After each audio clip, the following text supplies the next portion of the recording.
right, thank you for staying through lunch. I hope you enjoyed the food. If you're not full, you can get a second box. We have plenty.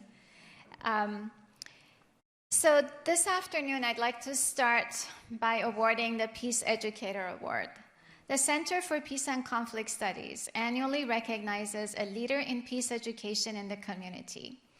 This year, we're excited to present Ms. Deborah Pool with the Peace Educator Award in recognition of her outreach, counseling, and advocacy work with current and previously incarcerated people. For over 16 years, Deborah Pool has visited with inmates nearing the end of their sentences to establish relationships while sharing information, resources, and support available through ACC to formerly incarcerated people. She has completed training as a reentry professional through the U.S. Department of Justice. Demonstrating both her commitment to the students and her deep understanding of the difficulties that formerly incarcerated students can face, she also serves as faculty advisor to Students with a Purpose, or SWAP, a registered student organization that works to provide educational resources and create a supportive environment to empower students in their personal, academic, and professional lives. Deborah, please join us.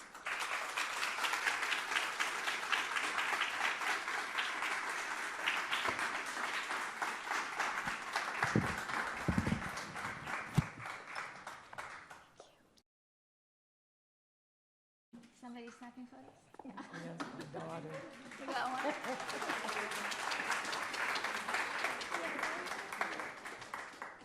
Thank you. I can hold this for you. Thank you so much, Sharon. A special thanks to you and your entire team for actually just thinking of me and selecting me to receive this Peace Educators Award. I just count it a great honor and a privilege to actually be in this space at this time, so thank you. I also want to thank my daughters for coming and supporting me. Oh, there's one. They drove in this morning and wanted to be here. I wanted to extend a special thanks to my colleagues because, you know, no one is an island unto themselves. And so it takes a lot of people to keep things moving and to make things happen. And so I want to thank my colleagues, Miss Mary Moran, who is with the Sheriff's Department. I've worked with her for many, many years. Also, my supervisor, Pam Vanceas, and my executive dean, Amber Kelly. They allow me to go into the prisons and the facilities to actually visit with these individuals and help them in making a transition, or what we call now a transformation. And so I wanted to take time to thank them and before I move on. So I began this journey almost 17 years now, and visiting those individuals that were inside the wall. Now, I have 2 master's degrees, but neither one of those prepared me for what I encountered inside the prison walls. And so I had to receive additional training, which was through the U.S. Department of Justice, in order to be able to work with the individuals effectively. And so I began this journey, and it kind of became a part of, it was so sad, you know, seeing them there. Maybe you don't know what it feels like to have your personal power taken away from you and to feel like you have no voice or no one wants to listen to you.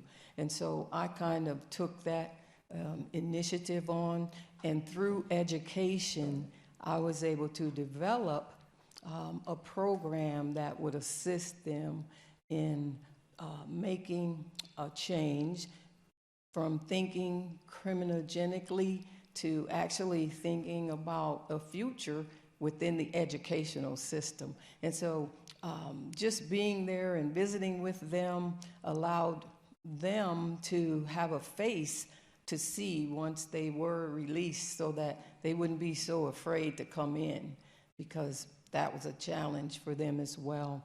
And so I like to say a job is what you get paid for. You get paid to do your job, but the work is that thing that you would do if no one is going to pay you at all. And so this is my work. And so this is what I love to do. And I love assisting the students and helping them transition. So thank you so much.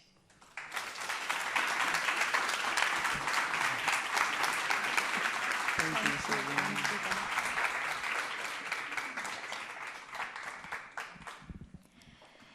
I'd also like to take a moment and recognize one of our founding members of the Peace and Conflict Studies program, who is retiring at the end of this academic year. Dr. David Leidick, I don't know what we're going to do without you. Just like, when Tobin Korok retired, I cried up here. I'm going to cry if I say any more. But really appreciate you, and we'll miss working with you, but you can still work with us. We'll take you. I won't go too far away. Okay, good.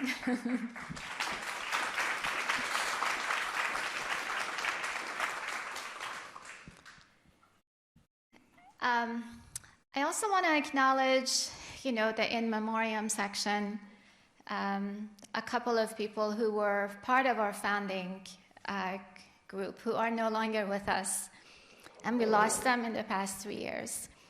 Dr. Jerry Shepard, professor of sociology, he passed away just a week or two after the last symposium we had in 2019. And Fred Wassenich, who was a librarian. If you've heard of Keep Austin Weird, how many of you have heard of Keep Austin Weird? Okay, that was Fred's statement. He came up with that. His story is that he called one of the co-op radio stations when they were doing fundraising, and he pledged a donation. And they said, "Why are you calling a co-op station to pledge a donation?" And he said, "Well, I'm just doing my bit to keep Austin weird." And that's how it took on. So we have lost them, but their impact remains with us.